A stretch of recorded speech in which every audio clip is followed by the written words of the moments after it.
देवी सीता वैकुंठ में आपके लिए प्रतीक्षारत है नारायण।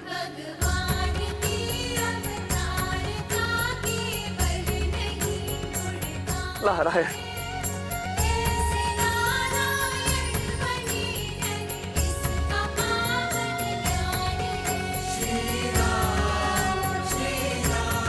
कितना सुंदर और अविस्मरणीय क्षण है ये।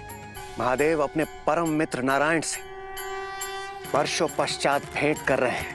धन्य है ये क्षण और धन्य है हम सभी जो इस मधुर क्षण का साक्षी बनने का हमें सौभाग्य प्राप्त हुआ।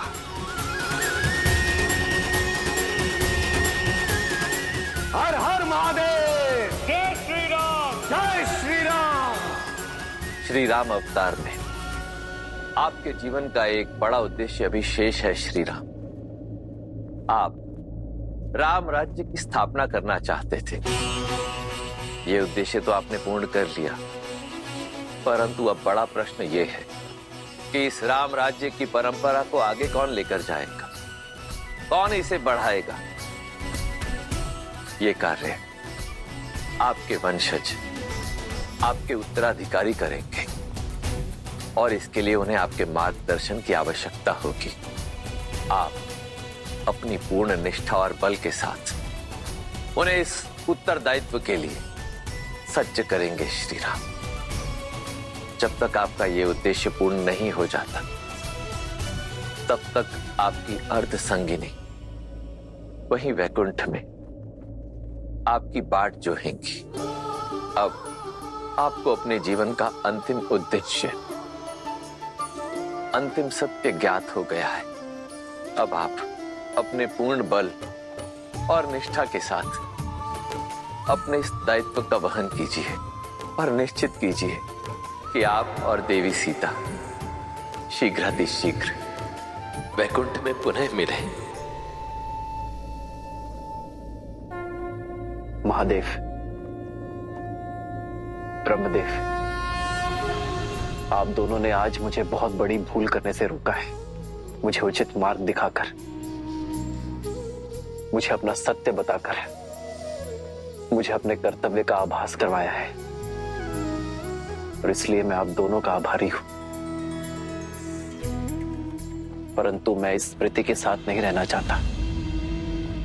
इसे मैं अपने अंतर मन की अनंत गहराई तक सीमित करना चाहता हूं। नियति द्वारा निर्धारित उस क्षण की प्रतीक्षा करना चाहता हूं जहां सिया राम का मिलन शेष है, और तब तक मैं उसी छाव की प्रतीक्षा में अपने सभी उत्तरदायित्व को निभाना चाहता हूं। श्री राम श्री राम श्री राम श्री राम। आदर्श और मर्यादा की है ये कथा महापावनम। काट मन श्री से मिलाने श्रीमद् रामायण। चलिए हनुमान जी, हमें शीघ्र अतिशीघ्र पिताश्री के पास जाना होगा, अन्यथा कहीं उनकी क्रोधाग्नि पूरे संसार को भस्म ना कर दे।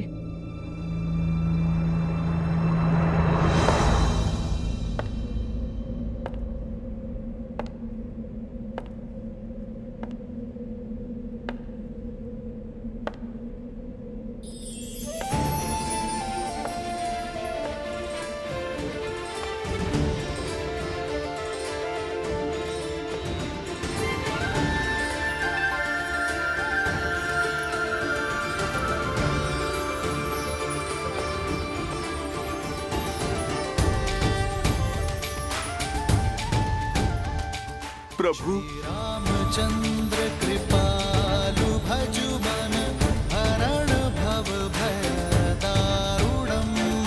नव कंज लोचन गंज मुख कर गंज पद कंजारुणम। कंदर्प गणित अमित छवि नव नीला नीरज सुंदरम। पटपीत सुचि नामि जनक सुतावरम। श्री राम राजा राम श्री राम श्री राम श्री राम।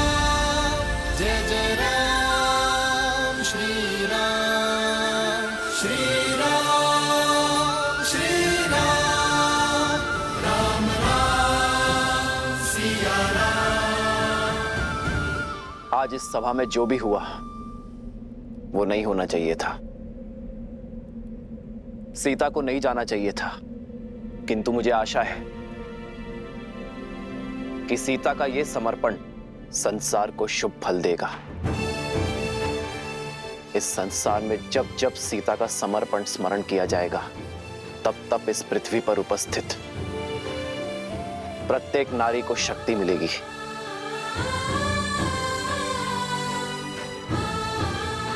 सीता के इस बलिदान को सृष्टि आत्मदाह से नहीं, आत्मसम्मान से जोड़ेगी। स्त्री शक्ति का उदाहरण मानेगी।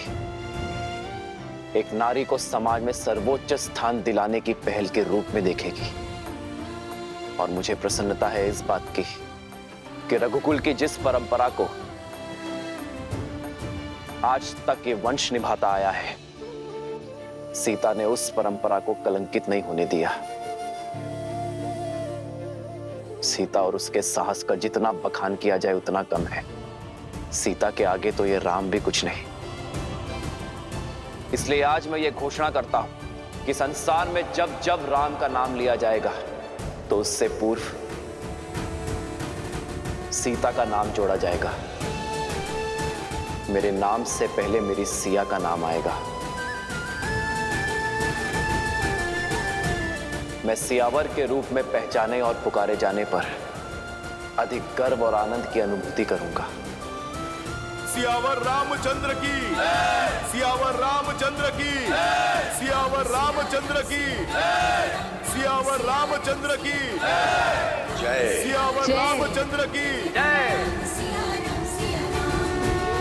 एक राजा होने का धर्म तो मैंने निभा दिया, एक पुत्र का धर्म भी संपूर्ण किया, एक पति का धर्म भी पूरा हुआ। किंतु अब समय आ गया है कि मैं सभी बंधन तोड़ पिता धर्म को निभाऊं, अपने पुत्रों का पालन पोषण करूं, रघुकुल के वंशज को आने वाले कल के लिए सज्ज करूं। होई सोई जो राम रचि राखा, को करी तरज बढ़ावे साखा। सिया राम जय जय राम। अब जब नर रूपी नारायण अपना सत्य जान चुके हैं, तो क्या इसका प्रभाव उनके निर्णयों और उनके जीवन यापन पर नहीं पड़ेगा? अपने बल का भान होने के पश्चात जो अहंकार की भावना से ग्रसित हो जाए वो नर होता है देवी, नारायण नहीं। मैं मानता हूं कि अपने मानव स्वरूप में अपनी शक्तियों का भान होने के पश्चात,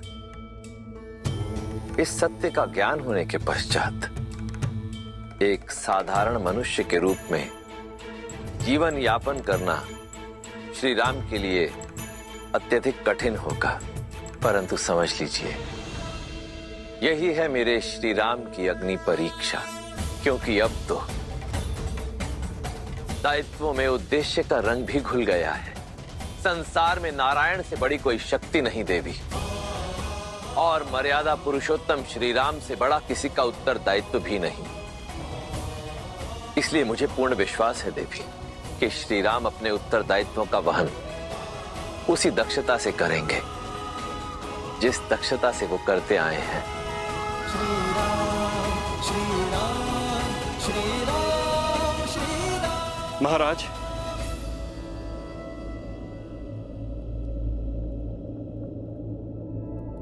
अब समय आ गया है कि हम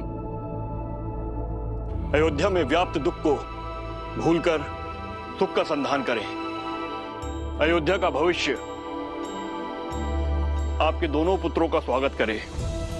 स्वीकार समावेश यज्ञ द्वारा इन्हें स्वीकार करे, जिसके लिए शुक्ल पक्ष की पूर्णिमा उत्तम तिथि है।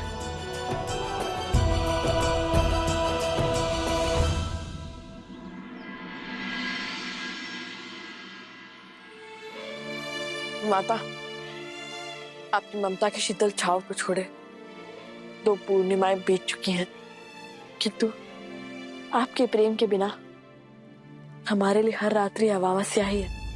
मन को समझाने का बहुत प्रयत्न करते हैं माता, किंतु तो आपकी स्मृतियां जाती ही नहीं है। पिताश्री की ओर से हर सुख हर सुविधा पा रहे हैं हम, किंतु तृप्ति नहीं मिलती।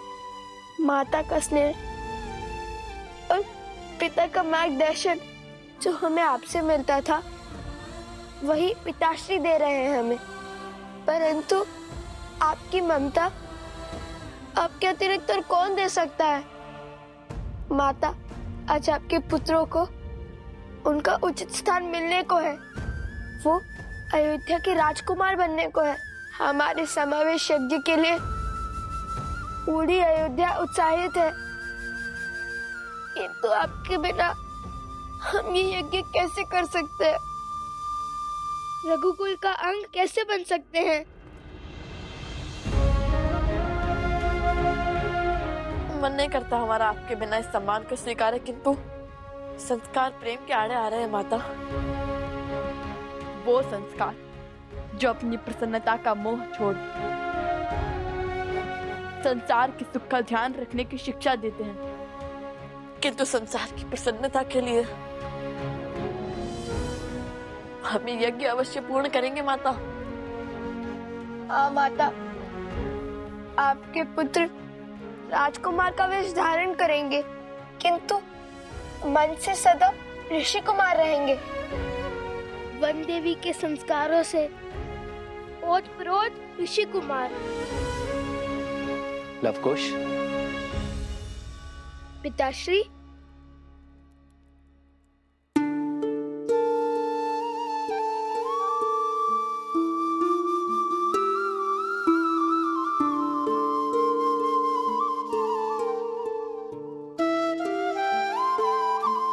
किसने कहा कि तुम्हारी माता इस उत्सव में भाग नहीं लेगी?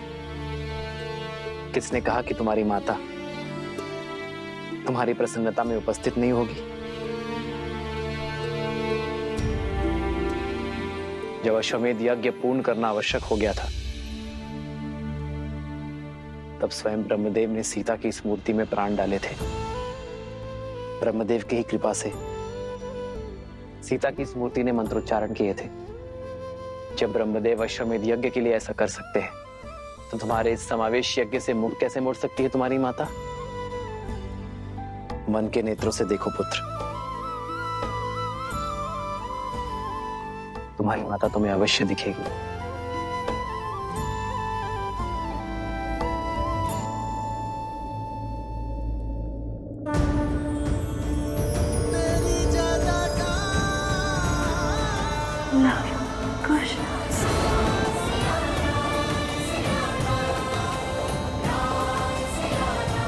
माता,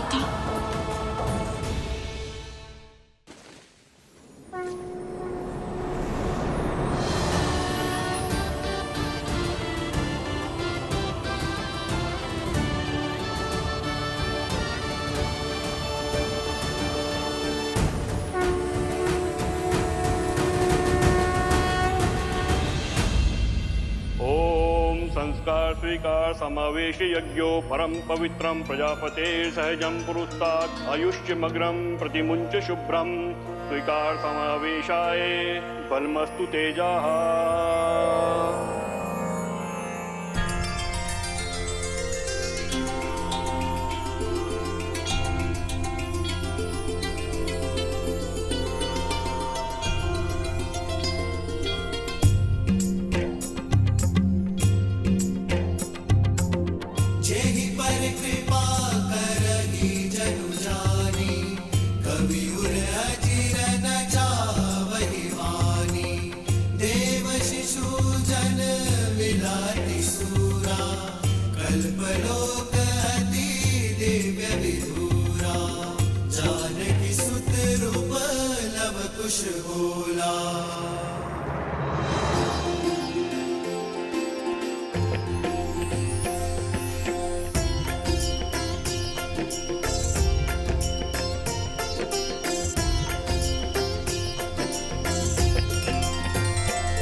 ऋषि वशिष्ठ कुमार लव और कुश को इक्ष्वाकु कुल में समाहित करता हूं।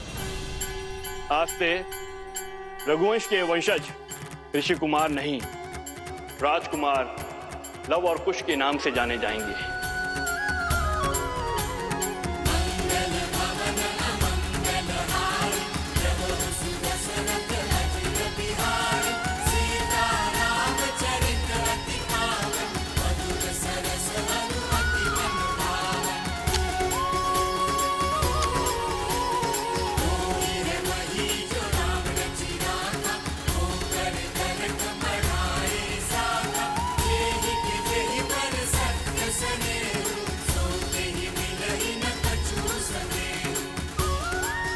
हमें आशीर्वाद दे माता।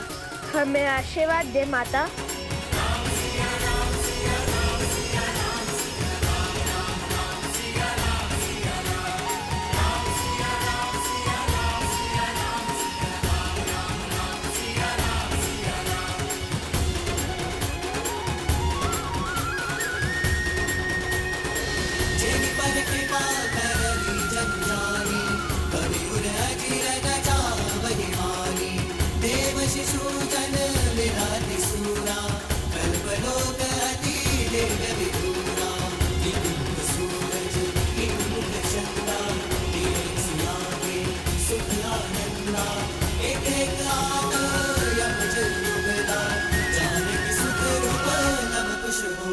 अब तो अति आनंद आएगा। हम सब यहाँ महल में अत्यंत कोलाहल बचाएंगे। अब तो महोत्सव होना चाहिए। हाँ माता, अद्भुत आनंद आएगा। आप चलिए, हम सज्जा करते हैं।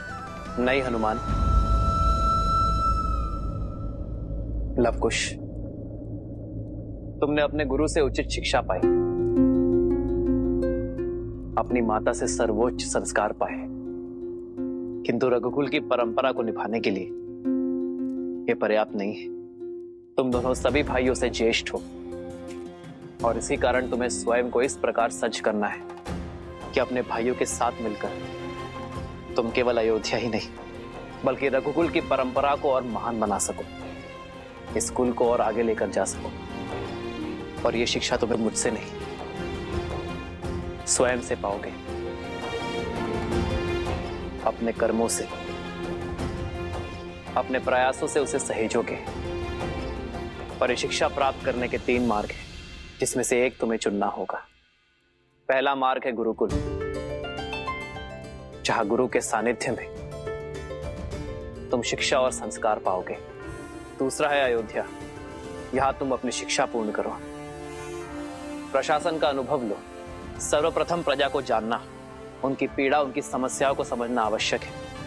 और इसलिए तीसरा मार्ग है कि तुम सभी समस्त आर्यवर्त का भ्रमण कर अपने अपने अनुभवों से शिक्षा प्राप्त करो। हम गुरुकुल जाएंगे प्रभु। वहाँ गुरुओं से शिक्षा पाकर प्रजा की सहायता करने के योग्य बनेंगे।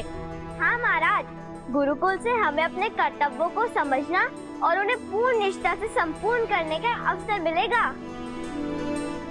अंगद, चंद्रकेतु, तुम्हारा निर्णय उचित है। मेरी कामना है कि तुम्हारा मार्ग सफल हो। यह यात्रा तुम्हारे जीवन की सबसे महत्वपूर्ण मोड़ सिद्ध होगी। और हम अयोध्या में रहेंगे महाराज, और आपके सानिध्य में प्रशासनिक शिक्षा लेंगे, जगत कल्याण करने का मार्ग सीखेंगे।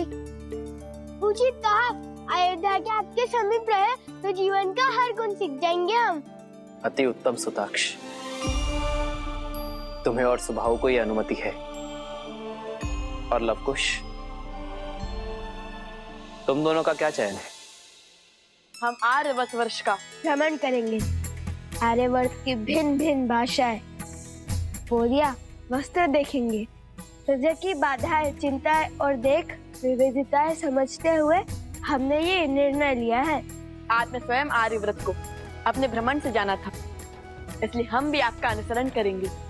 और यात्रा तो शिक्षा और अनुभव पाने का एक सबसे उत्तम मार्ग है। साधु लवकुश, तो ये निश्चित रहा, तुम दोनों कल ही आर्यवर्त के भ्रमण पर निकलोगे और समस्त आर्यवर्त की परिक्रमा करके ही अयोध्या लौटोगे।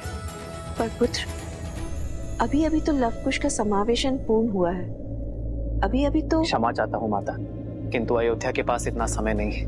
हाँ किंतु राम। पिताश्री उचित कह रहे हैं। हमें शीघ्र ही कार्यभार संभालना चाहिए। बुद्धि और संस्कार के धनी है मेरे सीता के पुत्र। हनुमान, तुम भी लवकुश के साथ ही जाओगे। ये यात्रा बहुत बड़ी है और उन्हें। प्रभु, यहाँ आपकी सेवा। उसकी चिंता मत करो हनुमान। हनुमान राम से दूर कहाँ, जब भी आवश्यकता होगी मैं तुम्हें पुकार लूंगा। भरत जी भैया। तुम सभी बालकों के साथ कैकेयी की ओर प्रस्थान करो। माता कैकेयी को मेरा प्रणाम देना और मार्ग में मधुरापुरी से शत्रुघ्न की कुशल क्षेम लेते हुए ही आगे बढ़ना। भैया स्वयं से सभी को दूर क्यों कर रहे हैं?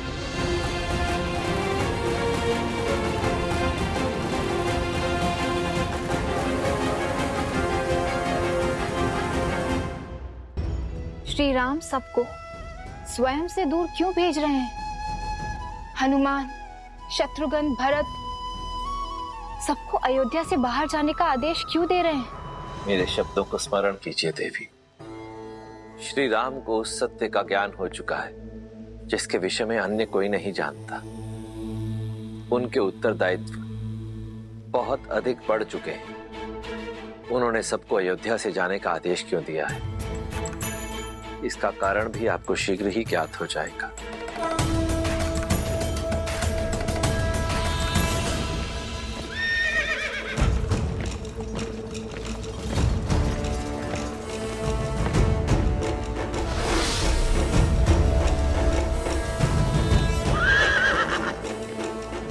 बस सारथी, अब रथ रोको। यहाँ से श्री राम के राज्य की सीमा समाप्त होती है, इसलिए आप रथ लेकर लौट जाइए। क्यों भला? आप दोनों तो रघुवंश का कल हैं। पगों पर नहीं, रथ पर चल के जाएंगे।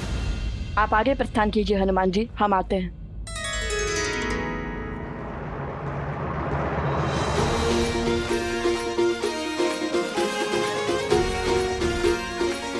साथी,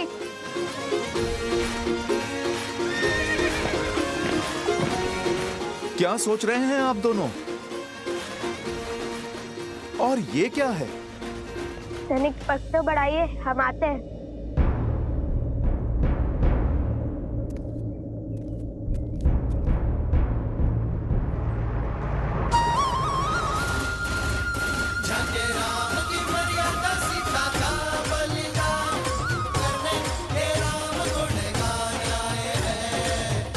चलते रहिए हनुमान जी, ऐसे क्या देख रहे हैं?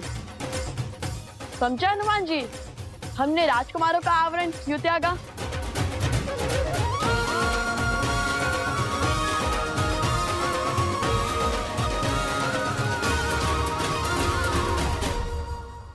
बताइए ना, आप तो बड़े हैं, उस छोटे भाइयों की हर बुद्धिमानी और अटखेली समझते हैं।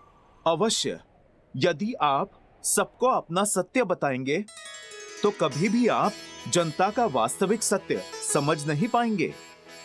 आर्यवर्त वर्ष की विविधताएं और दुविधाएं समझने के लिए आपको दो सामान्य ऋषि कुमार बनकर ही सभी से मिलना होगा।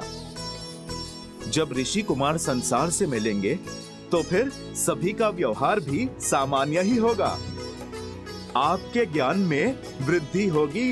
100%। साधु संत के तुम रखवारे, असुर निकंदन राम दुलारे। जय जय जय हनुमान गोसाई, कृपा करहु गुरुदेव की नाई।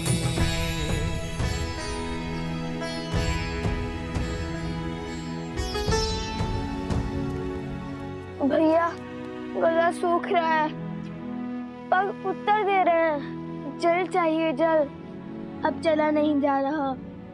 मैं अभी प्रबंध करता हूँ। हनुमान जी, हनुमान जी, हनुमान जी, हम जानते हैं कि यदि आप चाहें तो साक्षात गंगा नदी को यहाँ लाने का सामर्थ्य रखते हैं, किंतु पिताश्री ने आपको हमारी सेवा के लिए नहीं, हमें संबल देने के लिए यहाँ भेजा है। ये हमारी यात्रा है और इसमें आए हर समस्या को हम दूर करेंगे, और यदि आप सहायता कर देंगे तो हम कैसे सीखेंगे।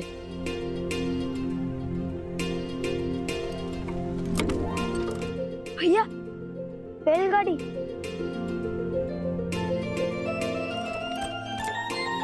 इनके पास जल अवश्य होगा। चलो कुश।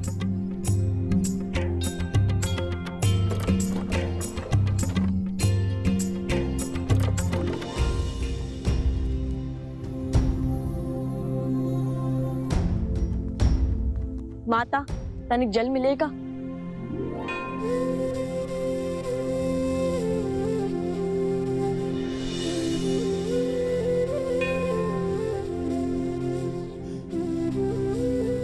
धन्यवाद।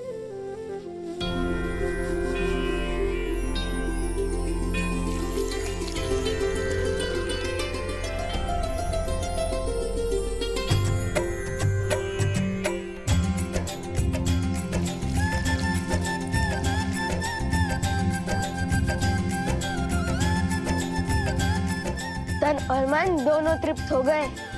माता, आपने तो मृत्यु के मुख से निकाल दिया। हम आपके ऋणी हैं। बताइए, हम आपकी क्या सहायता कर सकते हैं? सहायता मेरे लिए?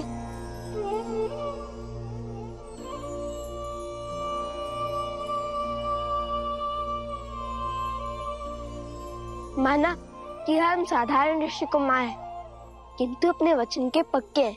जब भी आपको समस्या आएगी, हमें अपने साथ खड़ा पाएंगी। ये हमारा वचन है आपके, हम अपना वचन अवश्य निभाएंगे।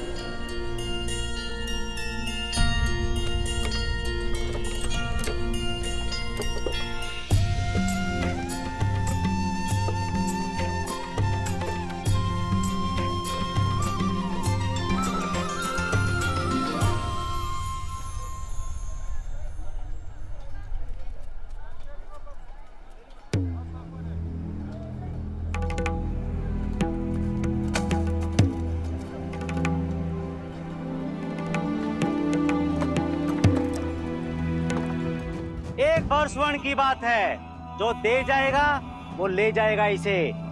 सोचिए, एक वर्षवर्ण के बदले में क्या क्या मिल रहा है। आइए बताइए, कौन क्रय करना चाहता है इसे? ये क्या हो रहा है? संभल कर, हम अयोध्या में नहीं हैं।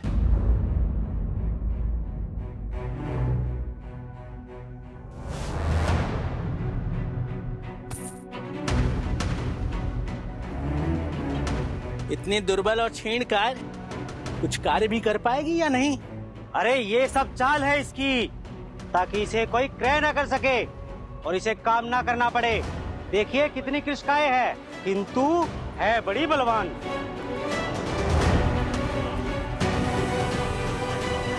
ये क्या क्रूरता है? एक स्त्री पर हाथ उठाते हुए लज्जा नहीं आती तुम्हें?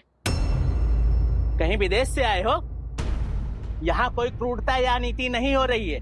नियम है इस राज्य का। इसने हमसे ऋण लिया था, अब ऋण नहीं चुकाया तो दंड तो मिलेगा ना। और जब ये अपने पति का दुख सहन नहीं कर पाई तो इसने स्वयं अपने आप को बेचने का निर्णय लिया। अब कोई और इसे क्रय कर मुझे पुनः बेचे, इससे तो उत्तम है ना मैं स्वयं ही इसे एक भर स्वर्ण में क्रय कर लूं। और इसमें तुम्हें क्या समस्या है? आप मुझे क्रय कर लीजिए, मैं दासियों की भांति सारा कार्य करूंगी। बस मेरे पुत्र को मेरे साथ लेके चलिए। बहुत नन्हा सा बालक है, बिना माता के कैसे रहेगा? नहीं नहीं, ये साथ आया तो तुम्हारा ध्यान कार्य पर नहीं, सिर्फ इस पर रहेगा। मैं केवल तुम्हें ही ले जाऊंगा। माता, एक क्षण रुकिए, एक समाधान है हमारे पास। जैसे आपका ऋण भी चुक जाएगा और इन देवी की समस्या भी हल हो जाएगी। तुम क्या हल दोगे? तुम क्या क्रय करोगे इसे? स्त्री का क्रय करना होता तो विरोध नहीं करते आपका। आपको दास का ही कार्य करवाना है ना, तो हम सज्ज हैं, ले चलो हमें। बस इस बालक को उसकी माता से पृथक मत करो। हाँ, हम बनेंगे तुम्हारे दास।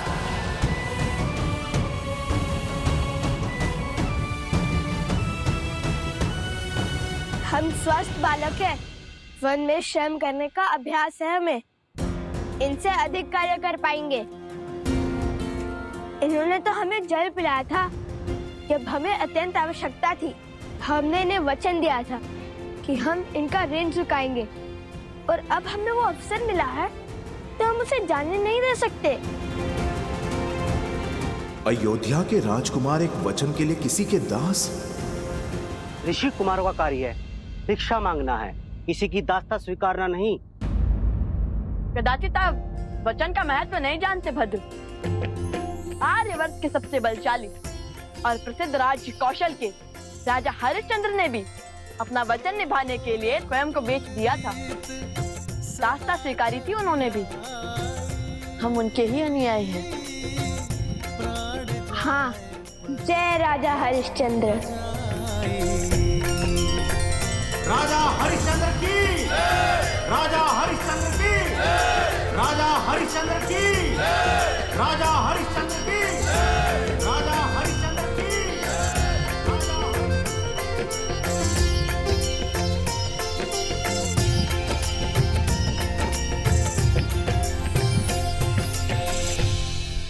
धन्यवाद राजश्री विश्वामित्र।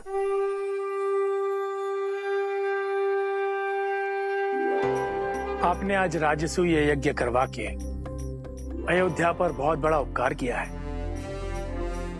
मैं ये ऋण चुकाने में तो असमर्थ हूं, किंतु दक्षिणा में जो आपकी आज्ञा होगी उतना देने का वचन देता हूं। राजा हरिश्चंद्र, इस राजसूय यज्ञ के बदले मैं आपसे आपका सब कुछ मांगता हूं।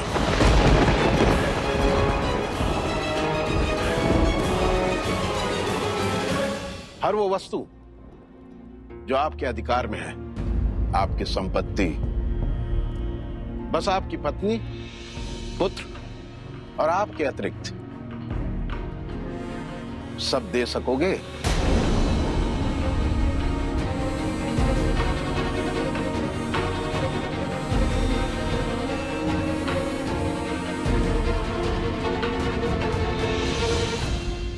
सूर्यवंश की संतान अपने वचन से फिर नहीं सकती ऋषिवर। मैं हरिश्चंद्र सूर्य के तेज को साक्षी मानकर अपनी पत्नी शैव्या और पुत्र रोहिताश्व के अतिरिक्त अपनी संपूर्ण संपत्ति, राज्य, अधिकार इसी क्षण आपको सौंपता हूं।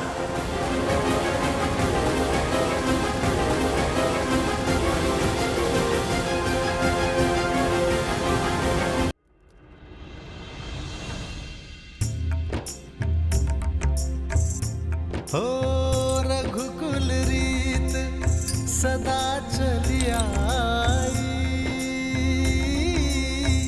प्राण जाए पर वचन न जाई।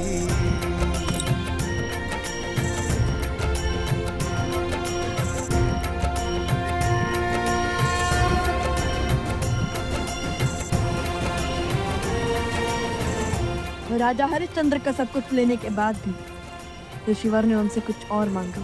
कुछ और भी है जो मुझे चाहिए राजन।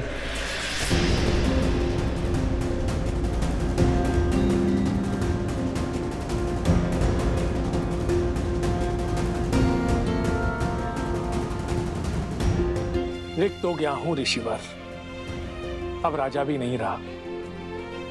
कुछ नहीं है मेरे पास, किंतु वचन से बद्ध हूं। कहिए क्या इच्छा है आपकी ऋषिवर? यदि वश में हुआ तो पीछे नहीं हटूंगा। मुझे अपने दंड के भार की स्वर्ण मुद्राएं और चाहिए राजन।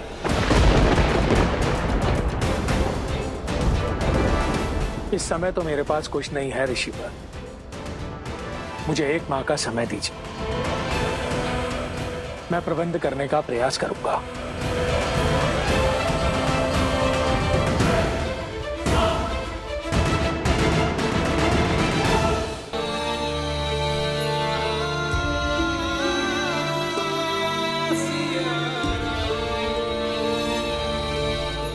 लवकुश की ये यात्रा केवल अनुभव और शिक्षा अर्जित करने तक सीमित नहीं है सीते। ये उनके दिग्विजय का शंखनाद है। अब तो बस एक ही आस शेष है सीते, कि हमारे पुत्र रघुकुल की मर्यादा निभाए,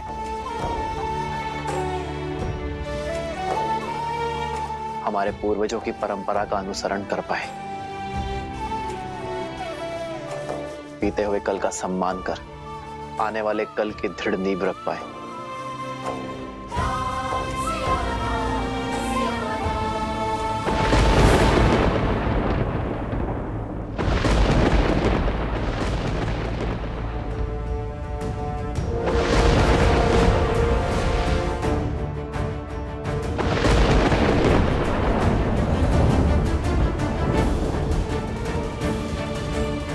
लगता है वियोग का दंश समाप्त होने को है सीते। ये राम शीघ्र ही तुमसे मिलने को है।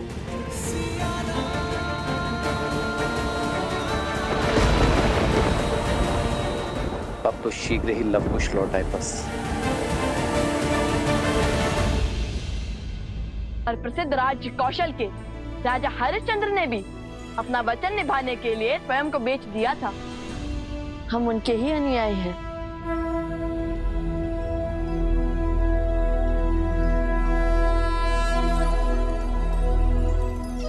अपना सर्वस्व त्याग कर महाराज हरिश्चंद्र काशी पहुंचे।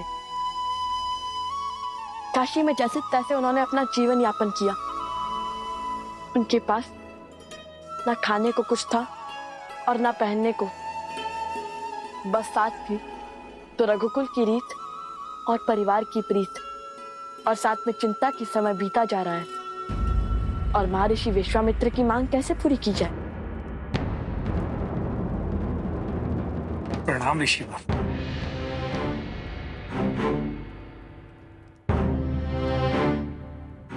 इस सूर्यास्त के साथ माह समाप्त हो जाएगा राजन। मेरा दान अभी शेष है। स्वामी, यदि मुझे बेचकर आपका वचन पूर्ण हो सके तो मैं सज्ज हूँ। नहीं, तुम्हारा लालन पालन पति होने के नाते मेरा कर्तव्य है। और पति के संकट में साथ पीड़ा उठाना और पति के वचन को बनाए रखना पत्नी का कर्तव्य है।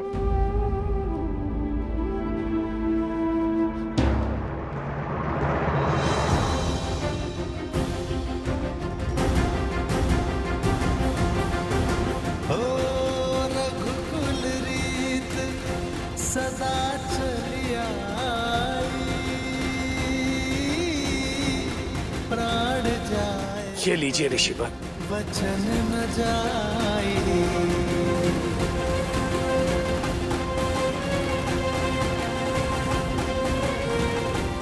ऋण अभी शेष है। अपने वचन की रक्षा करने को राजा हरिश्चंद्र ने ऐसा दुखदाई कार्य भी किया। हम तो केवल उनके पच्चे नाव पर चल रहे हैं। प्राण जाए पर वचन ना जाए।